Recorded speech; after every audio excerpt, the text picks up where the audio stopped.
श्री श्री अनंत विभूषित श्री सद्गुरु चरण कमल जगत की अधिष्ठात्री देवी माँ जगदम्बा सूक्ष्म जगत में विराजमान देवगण दृश्य अदृश्य रूप में विराजमान संत समाज माताएं बहनें तथा लाडली बेटियां युवान भाई मेरे पूज्य बुजुर्ग और भी ज्ञात अज्ञात समस्त श्रोता समाज सभी भक्त यूट्यूब चैनल के माध्यम से जुड़े हुए सभी श्रोतागण सभी को भगवत भाव से व्यासपीठ की ओर से जय श्री राधे राम राम श्री शिवाय नमस्तुभ्यं।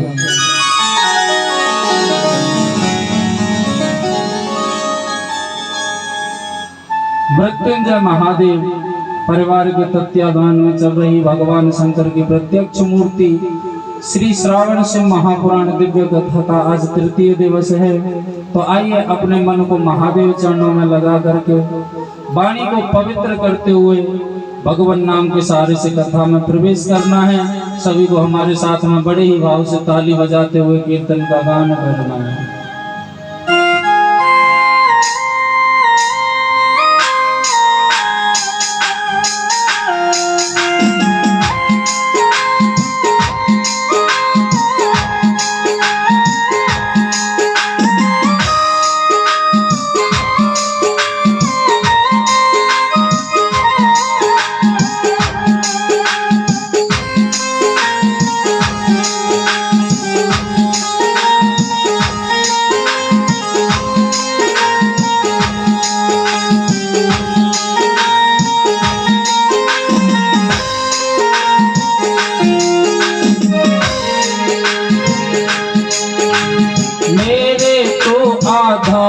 सिया राम के चरणार बिंद मेरे तो आधार सिया राम के चरणार बिंद मेरे तो आधार सिया राम के चरणार बिंद मेरे तो आधार सिया राम के चरणार बिंद सीता के चरणार बिंद राम के चरणार बिंद सीता के चरणार बिंद राम के चरणार बिंद सीता के चरणार बिंद राम के चरणार बिंद सीता के चरणार बिंद राम के चरणार बिंद गौरा के चरणार बिंद भोले के चरणार बिंद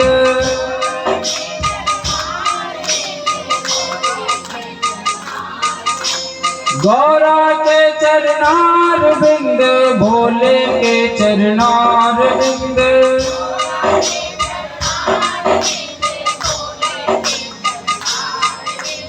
मेरे तो आधार शंभू बाबा के चरणार बिंद मेरे तो आधार शंभू बाबा के चरणार बिंद मेरे तो आधार हर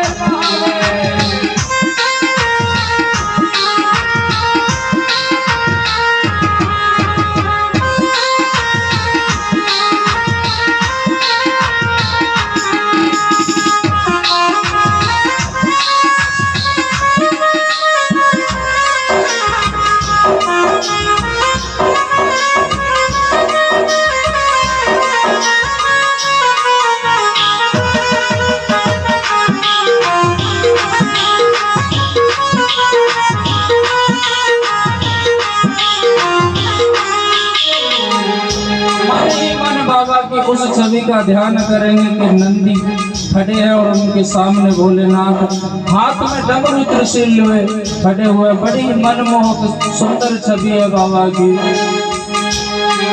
अनोखी थारी झांकी अनोखी थारी झांकी अनोखी थारी झांकी अनोखी थारी झांकी अनोखी थारी झांकी अनोखी थारी झांकी अनोखी थारी झांकी अनोखी थारी झांकी ओए मेरा शंकर भगवान अनोखी थारी झांकी ओए मेरे शंकर भगवान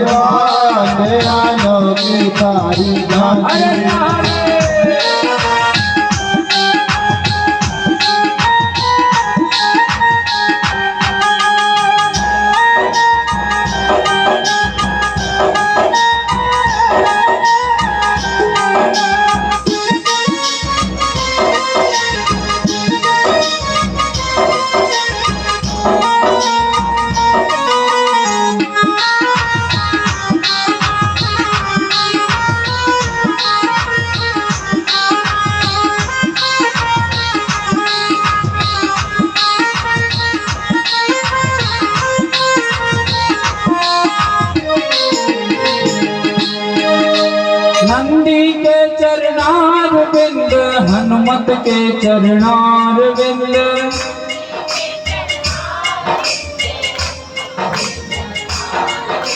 नंदी के चरणार विंद, हनुमत के चरणार विंद,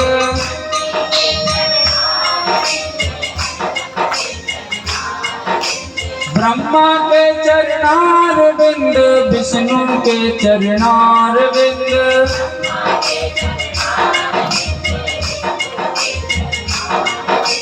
ब्रह्मा के चरणार विंद, विष्णु के चरणार विंद,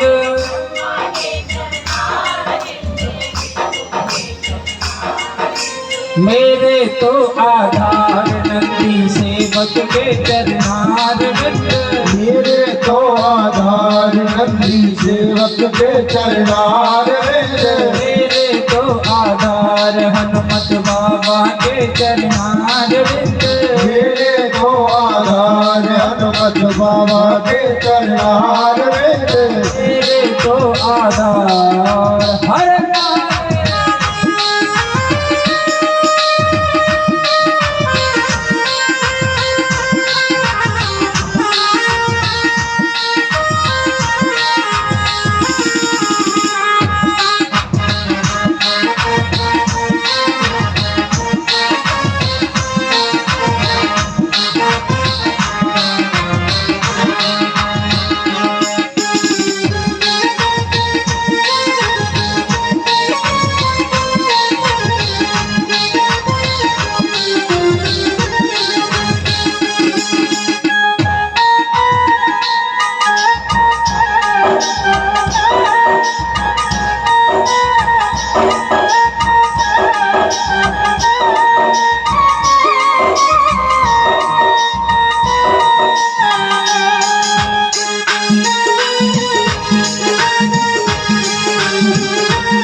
पकड़ लो हाथ त्रिपुरारी,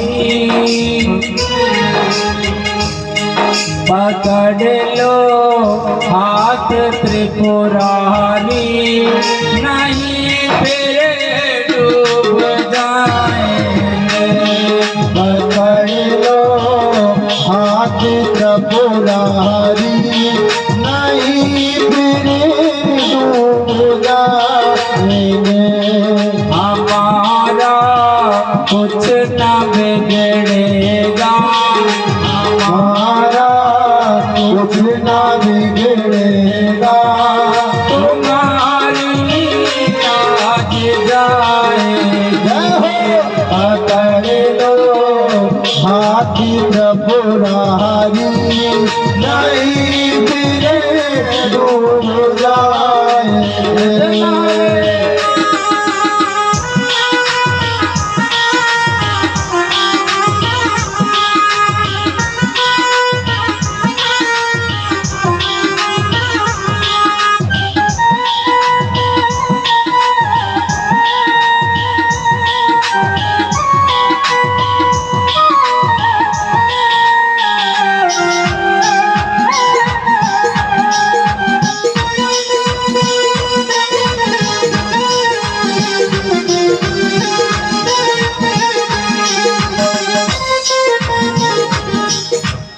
बहुत सी भैया तो कीर्तन बोल ही नहीं रही है, पड़ोसन बोल रहे तो हमारा काय मतलब पड़ रहा है।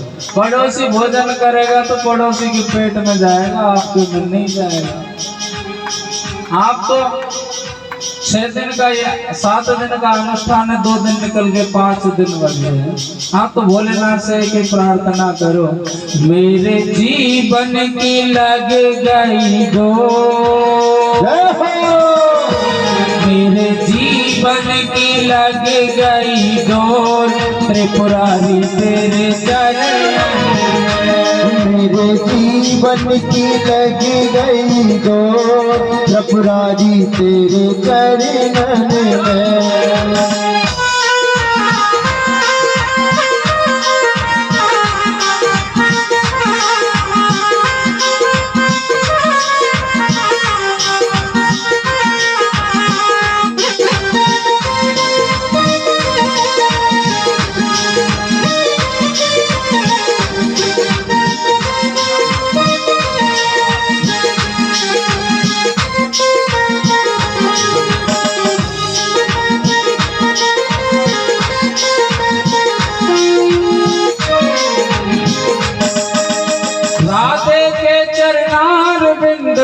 कृष्णा के चरणारविंद,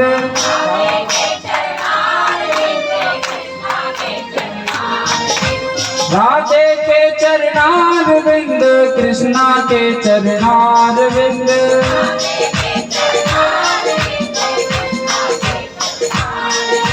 नारद के चरणारविंद, भक्तों के चरणारविंद,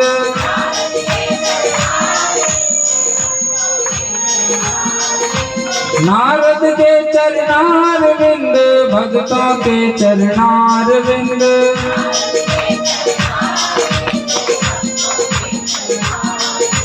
मेरे तो आधार सिया राम के चरणारविंद, मेरे तो आधार सिया राम के चरणारविंद, मेरे तो आधार भोले बाबा के चरणारविंद, मेरे तो आधार भोले बाबा के चरणारविंद, मेरे तो आधार नंदी सेवक के चरणारविंद, मेरे तो आधार नंदी सेवक के चरणारविंद।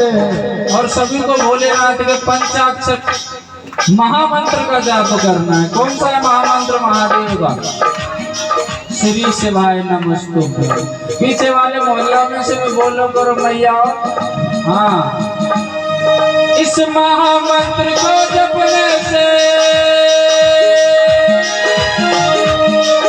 इस महामंत्र को जपने से कट जाते हैं सारे गम। श्री शिवाय नमस्तुभ्यं, श्री शिवाय नमस्तुभ्यं, श्री शिवाय नमस्तुभ्यं, श्री शिवाय नमस्तुभ्यं, श्री शिवाय नमस्तुभ्यं, श्री शिवाय नमस्तुभ्यं, श्री शिवाय नमस्तुभ्यं, श्री शिवाय नमस्तुभ्यं, आत्म शांति बल देने वाला, श्री शिवाय नमस्तुभ्यं, आत्म शांति बल देने वाला, श्री शिवाय नमस्तुभ्यं, तन मन पावन करने वाला, श्री शिवाय नमस्तुभ्यं, तन मन पावन करने वाला, श्री शिवाय नमस्तुभ्यं, सबके संकट हरने वाला, श्री शिवाय नमस्तुभ्यं, सबके संकट हरने वाला, श्री शिवाय नमस्तुभ्यं, मोक्ष मुक्त को देने वाला, श्री शिवाय नमस्तुभ्यं, श्री शिवाय नमस्तुभ्यं, श्री शिवाय नमस्तुभ्यं, श्री शिवाय नमस्तुभ्यं, श्री शिवाय नमस्तुभ्यं, श्री शिवाय नमस्तुभ्यं, श्री शिवाय नमस्तुभ्यं, श्री शिवाय नमस्तुभ्यं, श्री शिवाय नमस्तुभ्यं, चारों वेद पुराण भी बोले, चारों वेद पुराण भी बोले,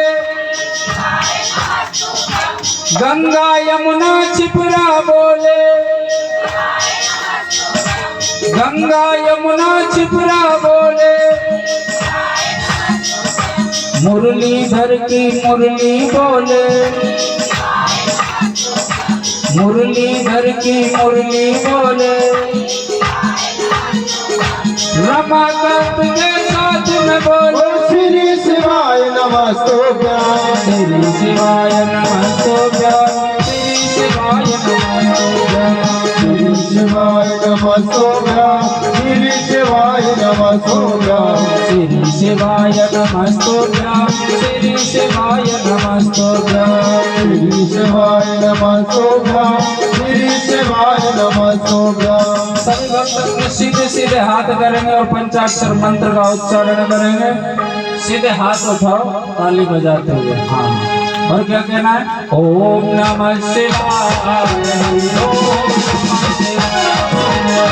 ओम नमः शिवाय, हरि ओम नमः शिवाय, ओम नमः शिवाय, हरि ओम नमः शिवाय, ओम नमः शिवाय, हरि ओम नमः शिवाय, ओम नमः शिवाय, हरि ओम नमः शिवाय, ओम नमः शिवाय, हरि ओम नमः शिवाय, ओम नमः शिवाय, हरि ओम नमः शिवाय, ओम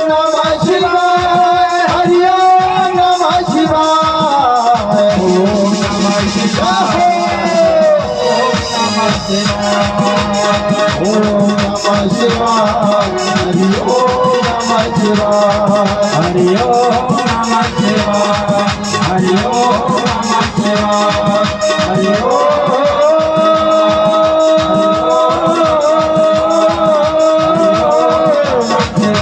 हरि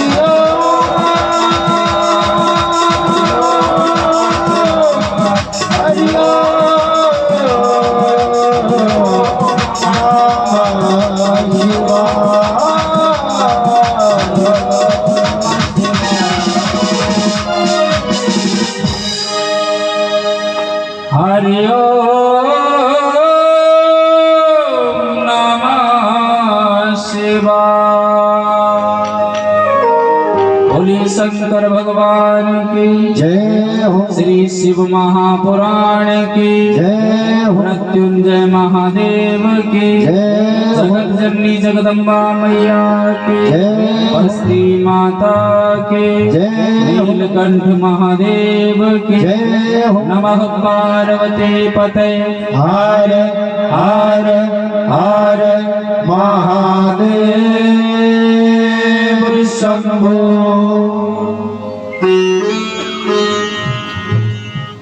आज आपकी कॉलोनी में कथा को चलते चलते कौन सा दिन है? चौथा? मुझे ऐसा लग रहा है मैया पीछे वाले या आगे वाली गलत बता रही, तीसरा दिन बता रही है। तीसरा ही है? अरे तुम सब मिले हुए हो, पक्की बात है। तो चलो कोई भगत ये बताओ कल कथा को कहाँ विराम दिया गया? आप तो आज ही आए, जो कल आए थे वो तो बताएं। जो आज तीसरा दिन बता रहे हैं ना, जिनको पूरा भरोसा है कि आज तीसरा दिन है, तो वो उनको ये भी पता होगा कल कथा को किस जगह विराम दिया गया था। हाँ, अब पहुंचे सही जगह पे। सोनकादि ऋषियों को जन कल्याण के लिए उपाय पूछ रहे थे। सोनकादि ऋषि उपाय पूछ रहे थे सूत जी से कि ये बताइए कि महादेव की पूजा कैसे करनी चाहिए, क्या नियम है। बात यही चल रही थी कि कहीं और थी। अरे भाई साहब आपको भी पता है क्या? अच्छा, वो तो कोमा में चले गए। 4 व्यक्ति, 4 के फोन चले गए, चोरी हो गए।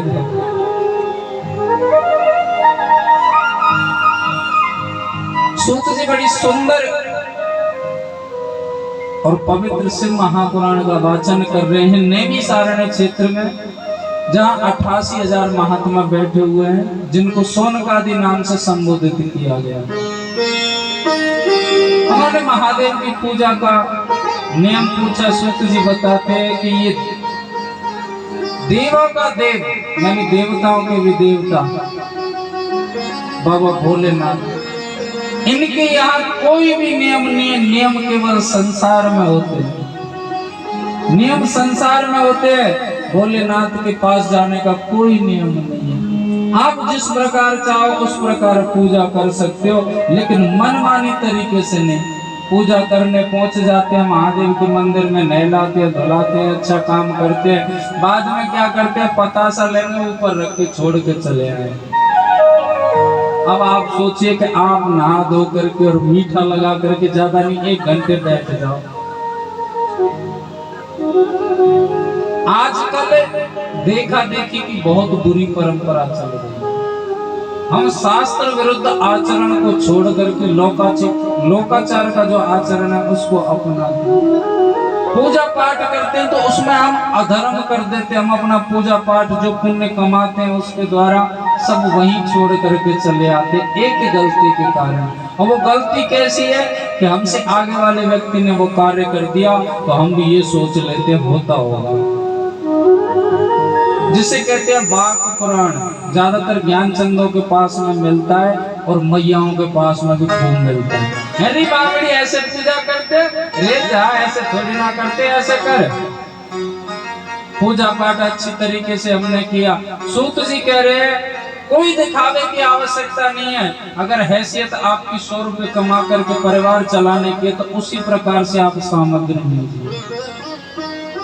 हैसियत आपकी खूब है, किसी प्रकार की कमी नहीं है। और सेठ जी के पास में जाकर के दीपक जलाने के लिए पूजा में घी चाहिए, वही दे दो बत्तियों वाला, ये लो 140 रुपए किलो का। ऐसा जो करते वो भी पाप करते। खुद के लिए चाहिए 1000 रुपए किलो का। कहने का मतलब यह है कि तुम्हारी जैसी स्थिति है, उस स्थिति में से ही पूजा पाठ करना चाहिए। 1000 रुपए किलो का खाते हैं तो 1000 रुपए का दीपक जलाओ। 1000 रुपए वाले घी में से कभी कंगाली नहीं आएगी। ये तो मन का वहम है। बाबा के लिए किया हुआ कार्य जो खर्चे है, धन है, वो कभी व्यर्थ नहीं जा सकता, व्यर्थ जाता है फालतू कार्यों का। यहाँ तो बाबा ने कभी नहीं किया कि मुझे इन चीजों की जरूरत है, लेकिन हमारा परम धर्म है, हमारी पवित्र कमाई में से बाबा के लिए कुछ अर्पण करना, ये हमारा पवित्र धर्म है। माता यशोदा ने भिक्षा का थाल सजा करके जब लाला के दर्शन करने के लिए गए थे ना भोलेनाथ, सबने श्रीमद् भागवत कथा में सुना होगा। तो दरवाजे पे पहुंचे, थाली सजा रखी थी, थाल सजा रखा था भिक्षा का, जिसमें हीरे जवाहरात सोना चांदी धन ऐसे सब रखे हुए थे। और बाबा को देने के लिए वो बाबा ने कहा, बोले मैया तुमको कैसे पता कि हमको भिक्षा चाहिए? तो बोले यहाँ तो भिक्षा मांगने के लिए आते हैं दरवाजे पर, और किस लिए आते हैं? बोले भिक्षा तो हमको चाहिए, लेकिन ये भिक्षा नहीं चाहिए, तो हमको तो आपके लाला के दर्शन करने की भिक्षा चाहिए। तो पता है माता मैया यशोदा ने उल्टा सीधा कह दिया भोलेनाथ से, क्योंकि जिस दिन से लाला जन्म लेकर के आए थे उस दिन से कोई न कोई उत्पात होता। कंस नाम का महापापी था, वो राक्षसों को भेजता, वो जाते ही लेकिन लौट करके नहीं आते। मैया यशोदा कहती वो तो भगवान की बड़ी कृपा है जो लाला बच गया। ब्रज में मीटिंग हो गई थी, बोले बाहर का कोई आए तो दर्शन नहीं कराने, किसी को भी देना भी नहीं है। पूतना आने के बाद में वो तुरंत बाद आ गए भोलेनाथ। माया को लगा कि भेष बदल करके कोई राक्षस आया, बाबा से उल्टा सीधा कह दिया। बाबा बोले मैया हमने कहा क्या, हमने तो दर्शन की तो कहा है।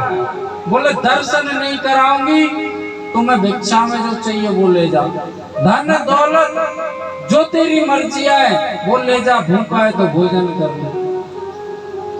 थाली फिर आगे बढ़ाई, बोले भोलेनाथ बोले मैया ये कंकड़ पत्थर मेरे किसी काम के नहीं है, मेरे किसी काम के नहीं है ये, ऐसे तो मेरे पास ही बहुत पड़े हैं। ऐसा कह करके कमंडल उल्टा कर दिया थाल में। मैया यशोदा के नंद महल के दरवाजे पर पहाड़ बन गया हीरे जवाहरात। भोलेनाथ को किसी धन की आवश्यकता नहीं है। बाबा सिर्फ ये देखते हैं कि ये भक्त मेरी तरफ कितना समर्पित रहता है, मेरे लिए इसके मन में समर्पण कितना है। किसी धन की आवश्यकता नहीं है, जैसा भी है निस्वार्थ भाव से करो। कपट छल कपट बाबा को भगवान को कभी भी प्रिय नहीं है। गोस्वामी तुलसीदास जी ने भी कहा है बाबा को बनावटीपन दिखावटीपन बिल्कुल भी पसंद नहीं है। निर्मल मन जन सो मोहि पावा, मोहि कपट छल छेत्र राम सिया राम जय जय राम, राम सिया राम जय जय राम।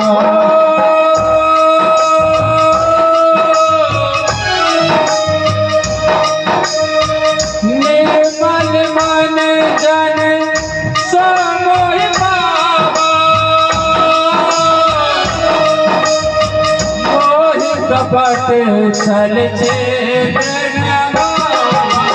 राम सिया राम जय जय राम, राम सिया राम जय जय राम। छल कपट बनावटीपन बिल्कुल भी भगवान के पास लेकर के ना जाए। जैसी स्थिति है वैसी करें, और जैसे हम मंदिर में पूजा पाठ जिस प्रकार आपका मन करे वैसा करना चाहिए। महादेव की पूजा में रोली निषेध है। महादेव की पूजा में रोली नहीं लगती, दूसरी तुलसी नहीं चढ़ती। क्योंकि वो वृंदा माता की कथा से इनका संबंध है। वो आगे कथा आएगी जरासंध वाली कथा में, जालंधर वाली कथा में। पूजा पाठ हम करते हैं, पूजा पाठ करने के बाद में परिक्रमा लगाई जाती है, और उस परिक्रमा के अंदर ऐसी गलती कर देते हैं कि हम सब वहीं का वहीं बराबर कर देते हैं। जैसा हम पुण्य लेकर के आते हैं वो सब वहीं बराबर है। पता है कैसे करते हैं? उसका किसी शास्त्र में नहीं लिखा, किसी पुराण में नहीं लिखा, वो केवल देखा देखी का चलन बन गया। हम मंदिर में जाते हैं, पूजा पाठ करने के बाद में परिक्रमा लगाते हैं, और परिक्रमा में पीछे जाकर के भगवान की मूर्ति के पीछे प्रणाम करते हैं। करते हैं कि नहीं करते? कौन कौन करता है? सभी करते हैं, है ना। कारण क्या होता है? जिनको पता है वो तो नहीं करते। शुरुआत में उन्होंने भी की थी खूब, कसर किसी ने नहीं छोड़ी, किसी ने इसका रहस्य भी नहीं जानना चाहा। लेकिन श्रीमद् भागवत कथा कहती है कि परमात्मा की पीठ में अधर्म का वास है, और जो अधर्म को प्रणाम करता है वो सब कुछ नष्ट कर देता है। श्रीमद् भागवत कथा के अंदर इस कथा का, इस तात्पर्य का संबंध है जरासंध वाली कथा से।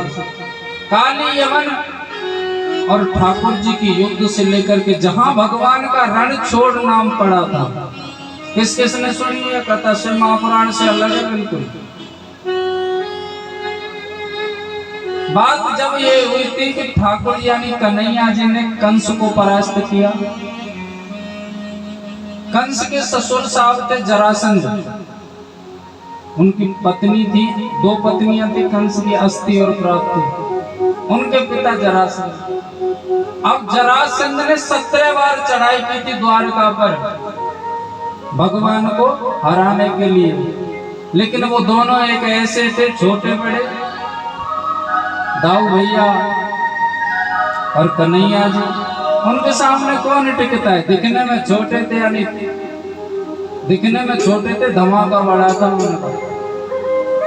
जो आता उसको परास्त करके लौटा देते। जरासंध को 17 बार परास्त किया था।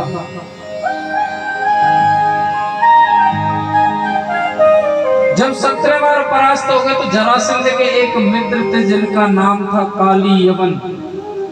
और काली यमन कौन थे? कोई साधारण व्यक्ति नहीं थे, इस महादेव का ही अंश था,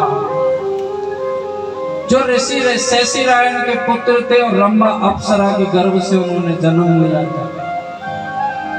वरदान मांगा था शेषीरायण ऋषि ने महादेव से।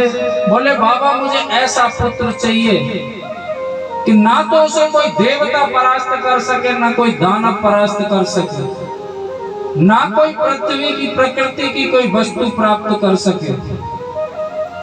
महादेव ने कहा तो मृत्यु तो निश्चित है। बोले जब इन सब से परास्त नहीं हो सकता तो इस पृथ्वी पर जन्मा हुआ ऐसा कोई दिव्य पुरुष हो, उसके द्वारा युद्ध में नहीं किसी और वस्तु से इसका, यानी किसी और वस्तु भी नहीं इसको परास्त कर सके, बाकी और कुछ नहीं, ना जादू ना टोना कुछ भी। महादेव ने कह दिया तथास्तु। और वाकई में वो काली यमन एक ऐसा था कि प्रातः 3 बजे स्नान करके तो 4 बजे तो मंदिर में जाकर के रुद्राभिषेक प्रतिदिन प्रारंभ कर देता था। प्रतिदिन प्रारंभ कर देता था। जब इसने चढ़ाई की थी द्वारका पर तो दाऊ भैया शेष अवतार तो थे, क्रोध उनमें बहुत भरा हुआ था, जरा सी बात में क्रोध आ जाता था। बोले देख कन्हैया जरासंध को भगाया है, देख अब की बार फिर आ गया, जल्दी चल इसको भी फ्री करके आते। इन्होंने नाक में दम कर रखा है। कन्हैया बोले दाऊ भैया इस बार मामला गड़बड़ है। बोले कैसे? बोले ये जरासंध नहीं है तो? बोले जरासंध का मित्र है, महादेव का वरदान है ये, चल करते हैं युद्ध। कन्हैया बोले युद्ध करेंगे नहीं, युद्ध करेंगे तो मात खा जाएंगे, तो क्या करें? बोले भाग लो, भाग लो। दाऊ भैया बोले तुझे शर्म है कि नहीं थोड़ी बहुत? बचपन से अब तक नीचा दिखाता आया है, कोई ना कोई ऐसा कार्य कर देता है। अब तक तो वीरों के कार्य किए तूने, जो प्रशंसा होती हुई पूरे ब्रह्मांड में डोल रही है। ये कलंक लग जाएगा तो भैया इसको परास्त नहीं कर सकते। तू नहीं चलता तो मैं जाता हूँ, बात मत बनाए। जब कन्हैया ने समझाया, बोले इसको परास्त नहीं कर सकते। बोले क्यों नहीं कर सकते? बोले इसके पुण्य कर्म इतने प्रभावी हैं, जब तक इसके पुण्य कर्म नष्ट नहीं होंगे तो ये काली यवन भी परास्त नहीं होगा। तो क्या कर? बोले इसकी व्यवस्था मैंने कर रखी है। क्या व्यवस्था है? बोले मैं जाऊंगा इससे युद्ध करने। बोले तू पागल हो गया क्या? बोले दाऊ भैया भरोसा रखो। बोला भरोसा तो है तुझ पर, अगर कुछ ऊंच नीच हुई तो? बोले तो तुमने कौन सी चूड़ियां पहन रखी है? मैं अकेला जा रहा हूँ, कुछ ऊंच नीच दिखे और मैं इशारा कर दूं तो तुरंत ले पड़ना सेना, क्या दिक्कत है? बोले हाँ ये ठीक है। कहते हैं हाथों में कोई भी हथियार नहीं, निशस्त्र होकर के सामने पहुंच गए काली यवन के और बोले मामा जी प्रणाम। काली यवन देख रहा है तुम्हारा ही नाम कन्हैया, तुम ही द्वारकाधीश हो? जी मामा जी। मैंने तो जैसा सुना था उसके आप विपरीत लगे मुझे, तो क्यों? आप इतना आदर भाव मुझे दे रहे हैं, आप मुझसे डर गए हैं या आपका स्वभाव ही है? कन्हैया मुस्कुरा करके बोले नहीं मामा जी, युद्ध करते करते मैं परेशान हो गया। मतलब समर्पण करके आए आप? बोले समर्पण नहीं, युद्ध में लाखों विधवाएं हो जाती हैं, करोड़ों अनाथ हो जाते हैं बालक, उनकी क्या गलती है? सेना मारी जाती है, कट मरती है, इसलिए मैं इससे परेशान हो गया हूँ। युद्ध तो मैं आपसे करूंगा लेकिन ये अस्त्र शस्त्र वाला नहीं। तो बोले मल्ल युद्ध करेंगे। मल्ल युद्ध समझते हो? कुश्ती मल्ल युद्ध करेंगे। बोले कन्हैया तू मुझसे मल्ल युद्ध? कन्हैया बोले क्यों, डर गए? बोले डरा नहीं, तू छोटा सा तो बालक। बोले छोटे पर मत जाओ, तुमसे पहले जितने आए उन्होंने भी छोटा समझा, मतलब इस तरीके से उकसा दिया काली यवन को। बोले ठीक है तू मल्ल युद्ध कर मुझसे, आजा। रथ से नीचे आ गया, अस्त्र शस्त्र डाल दिए काली यवन ने। कन्हैया बोले देखो युद्ध तो हम करेंगे पर यहाँ नहीं करेंगे। क्यों?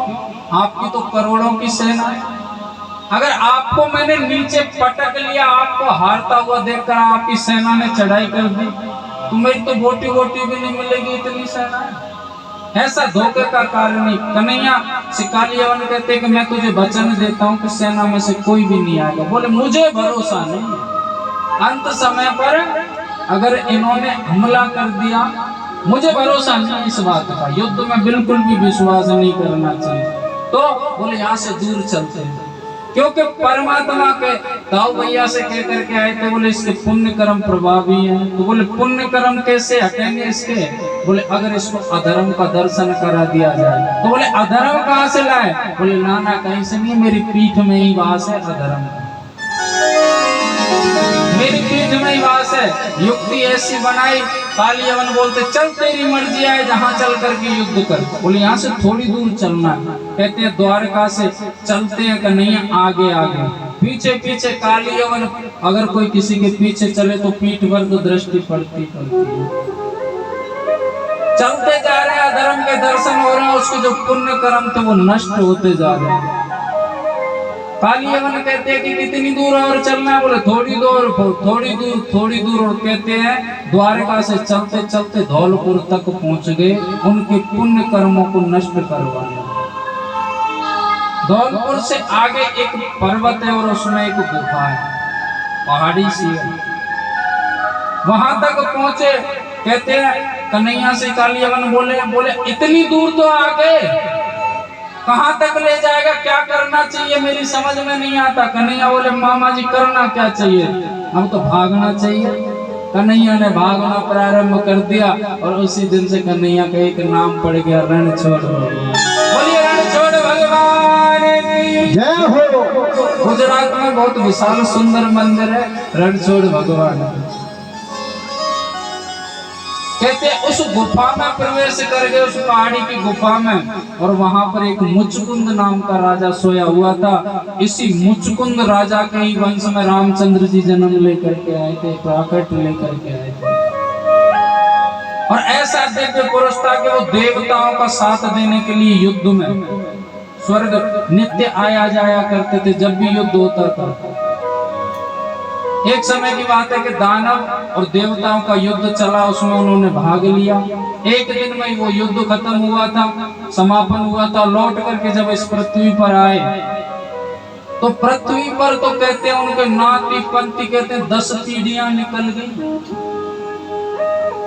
एक दिन में ही। मुचकुंद देखते कि ये हुआ क्या, लौट कर इंद्र के पास गए, बोले समझ में नहीं आए। बोले समझ में क्या आई, दिन कहते हैं बड़ा। वहां से जब लौट करके गए देवराज इंद्र के पास में, बोले वहां तुम जो छोड़ के आया कुछ मिला ही नहीं मुझे। बोले आप यहीं रहो। बोले मैं बस सोना चाहता हूँ और पृथ्वी पर ही जाऊंगा, मुझे सोने की व्यवस्था बता दो। इंद्र ने सोने की व्यवस्था बताई। बोले जाकर के वहां गुफा में सो जाना। और कहते हैं वहां जाकर के सो गए कि नहीं आप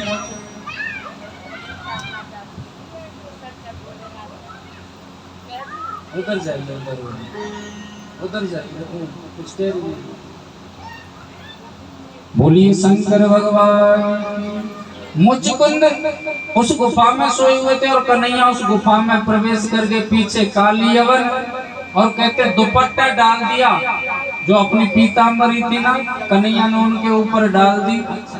हाँ, कन्हैया जब उस गुफा में प्रवेश कर गए तो मुचकुंद नाम का राजा सोया हुआ था और उस पर अपनी पीताम्बरी डाल दी। पीछे से काली यवन आए और काली यवन ने देखा हमको भगाते भगाते और यहाँ चैन से सो गया है। पीताम्बरी समेत गदा से प्रहार कर दिया। गदा से जब प्रहार किया, अब आप सोचो कि सोते हुए आदमी के, व्यक्ति के, कोई भी सही, कोई प्रहार कर दो या जल डाल दो या कुछ भी ऐसी घटना कर दो, उसकी तुरंत आंख खुल जाएंगे और खड़ा हो जाएगा। और जैसे ही उसकी आंख खुली, सामने काली यवन खड़े, आंख खुली तो इंद्र का वरदान था, आंखों से अग्नि निकली, काली यवन तुरंत समाप्त। और वो प्रभाव किस लिए हुआ ये, तो उसके पुण्य कर्म नष्ट हुए। पुण्य कर्म किससे हुए, भगवान की पीठ में दर्शन करने से। हम मंदिर में जाते हैं, भगवान की पीठ को प्रणाम करते हैं, कभी भी नहीं करना चाहिए किसी भी शास्त्र का नहीं। आप जो करोगे वही पर पूरा हो जाएगा, सब बराबर। इसलिए परिक्रमा लगाओ, पूरी लगा करके सामने जा करके प्रणाम करो। महादेव की प्रतिष्ठित शिवलिंग की पूजा है, आपने पूजा की है तो जलेबी को लांगा नहीं जाता, इसलिए वो आदि परिक्रमा होती है। लौट करके वापस उसी जगह आते हैं, पूर्ण माने जाते हैं। कभी भी नहीं करना चाहिए। आपके पास कुछ नहीं है पूजा में तो आप बिल्व पत्र ले जाइए, बिल्व पत्र के अंदर ही साक्षात महादेव बसते हैं। जिस घर में बिल्व वृक्ष रूपी महादेव स्थापित रहते हैं, उस घर में कभी बाहरी बाधाएं सता नहीं सकती। लड़ाई झगड़ा वास्तु दोष सब नष्ट रहता है जिस घर में बिल्व वृक्ष होता है। हर किसी के घर में बिल्व वृक्ष होना चाहिए, शिव महापुराण कहती है। अब आप कहोगे बिल्व वृक्ष हम घर में कैसे लगाएं, 50-50 गज के तो मकान होते हैं, हम तो किराए से रहते हैं। तो बिल्व वृक्ष लगाने के लिए घर का मकान जरूरी है। आप बिल्व वृक्ष लेकर के आओ, घर का मकान भी आ जाएगा। पक्की बात है।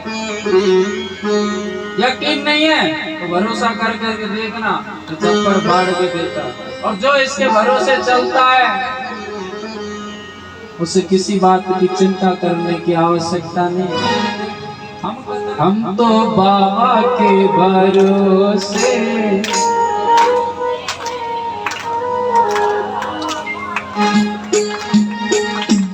बिल्व वृक्ष रूपी महादेव को आप अपने घर स्थापित कीजिए। अब कैसे करोगे,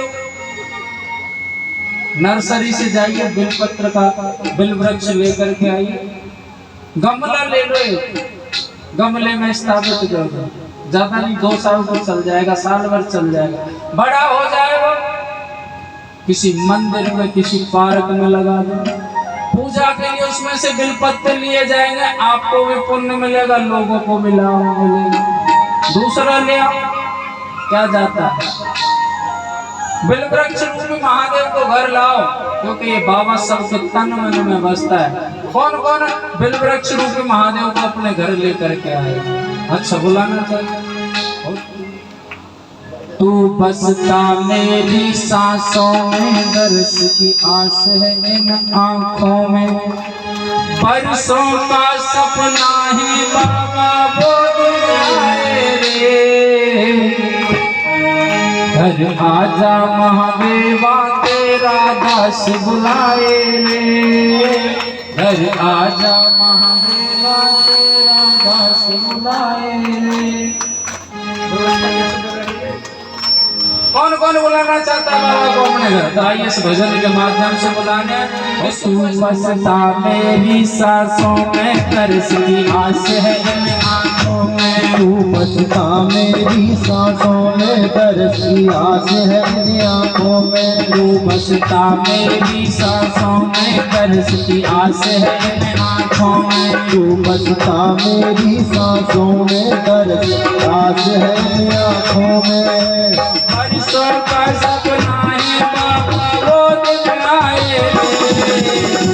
राजा महादेवा तेरा दास बुलाए रे, राजा महादेवा तेरा दास बुलाए रे, बरसों का सपना है बाबा वो दिन आए रे।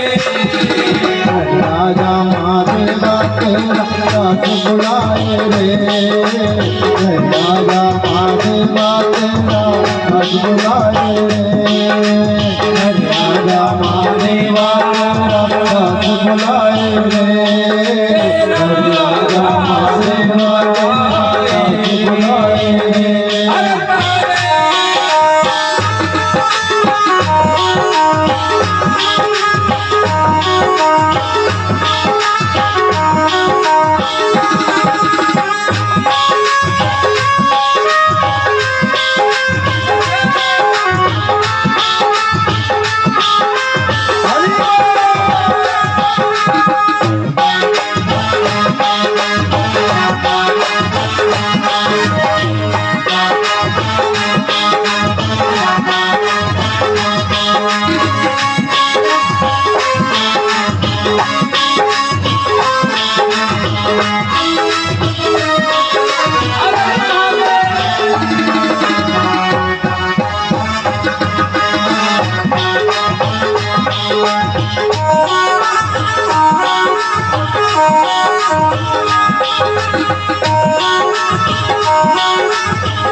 शक्ति मिल जाती है सबको मुक्ति,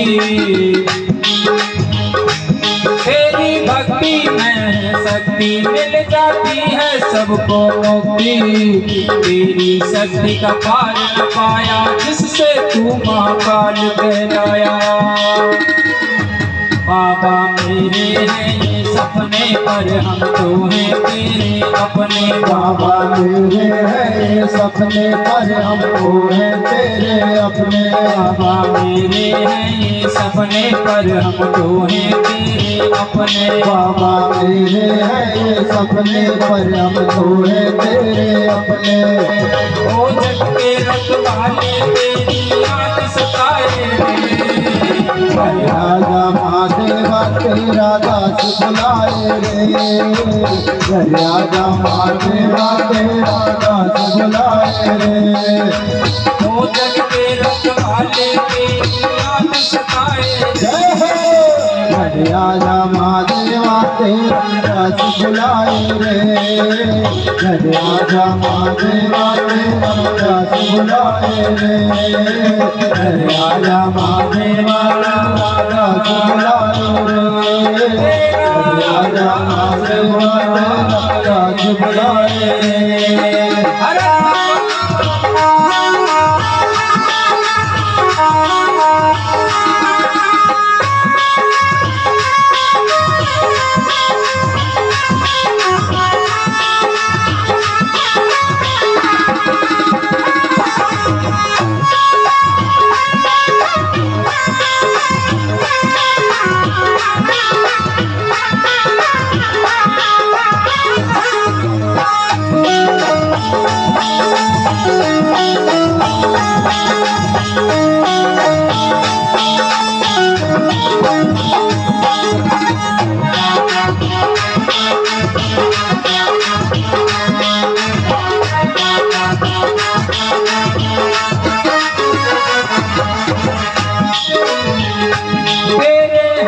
है मेरी नैया, तेरे बिना न कोई खेवैया।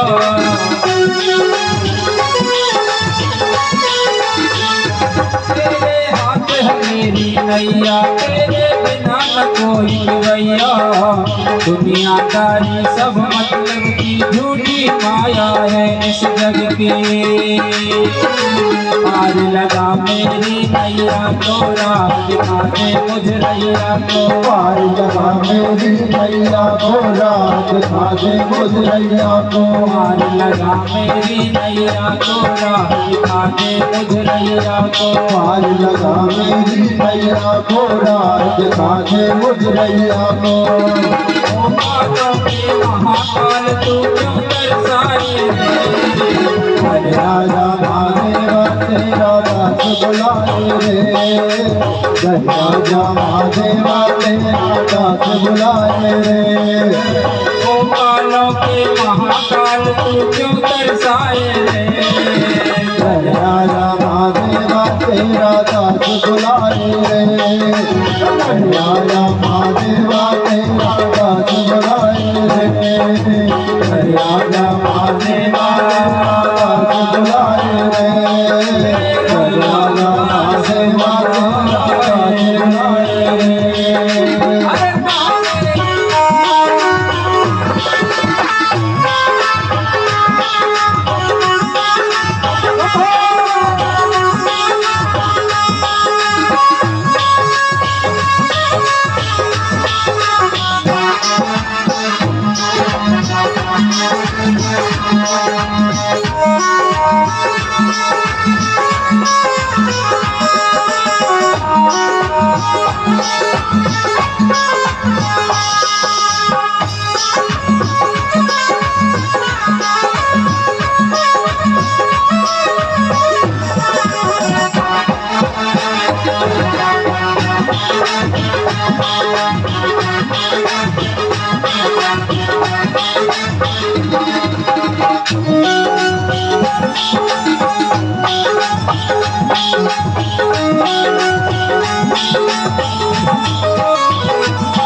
अपना लो बाबा मुझे आकर,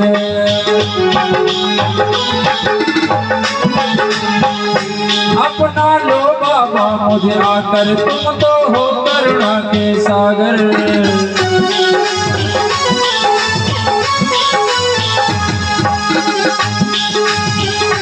अपना लो बाबा मुझे आकर, तुम तो हो करुणा के सागर।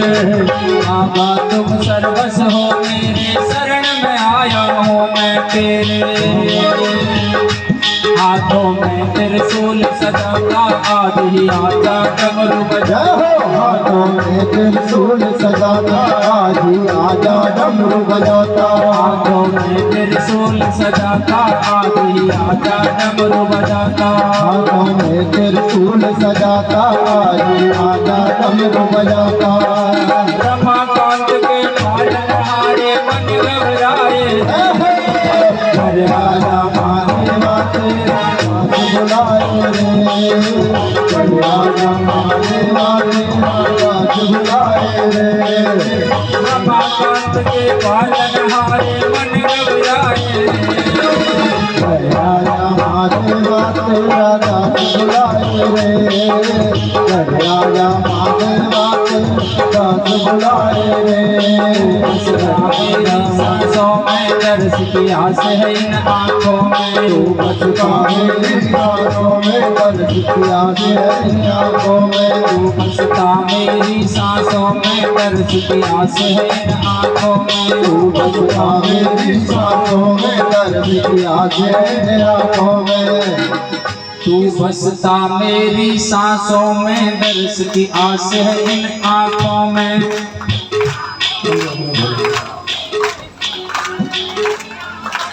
तू बसता मेरी सांसों में, दर्श की आस है इन आँखों में।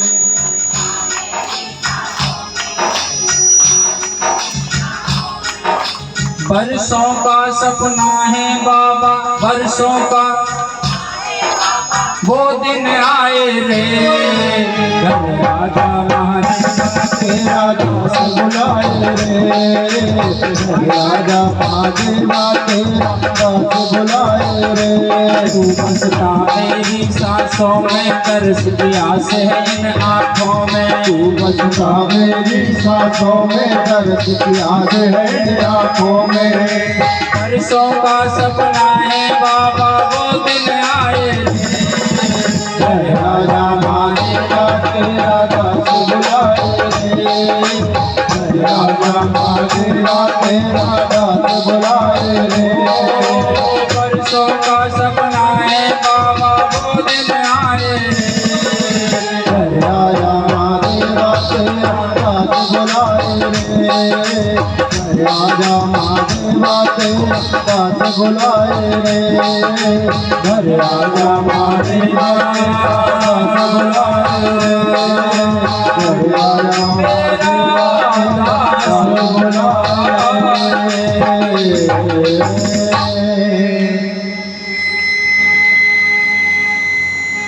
तू बसता मेरी सांसों में दर्श की आस है इन आँखों में तू बसता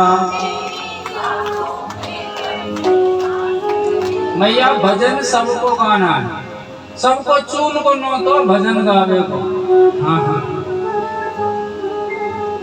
वो मैया तो बैठी रहती है भजन गाने में काहे बिगड़े तू बसता मेरी सांसों में दर्श की आस है इन आँखों में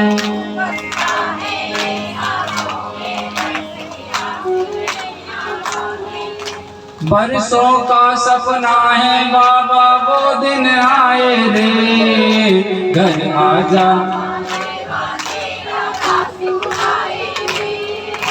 घर आजा महादेवा तेरा दास बुलाए रे घर आजा महादेवा तेरा दास बुलाए रे बोली शंकर भगवान की जय हो श्री शिव महापुराण की जय हो नमः पार्वती पते हर हर हर महादेव शंभो।